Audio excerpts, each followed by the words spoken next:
An Rolli, seine Mutter, fliegt wieder zurück auf die Insel. Aber dafür schlagt sein preisische Gspusi zu Lansing auf. Und das Zwiefel möchte sie wieder zwischen die Liebsleute eindrücken. Aber er sagt ihm, dass für immer Schluss ist damit. Drum haust sie jetzt bei den Hummel. Der Uri gefällt es gar nicht extra, dass die preisische Wirtstirn eine warme Schwester ist. Mit der Zeit gewöhnt sie sich aber dran.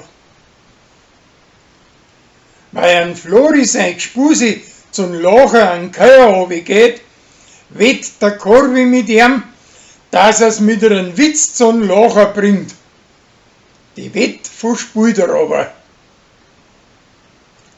Das Hummel möchte für die alten Krauterer ein Weihnachtsessen 50 Liter Sauerkraut einstampfen.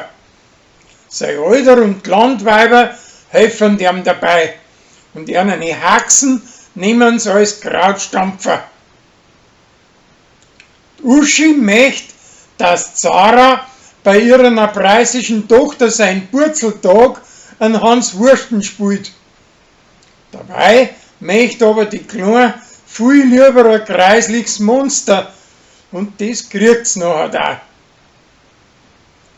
Fanny hat einen gescheiten Verhau mit den Schlüsseln im Haus und seine preisische Tochter und der preisische Stiefsohn bringen das wieder in Ordnung für ihre Kinokarten.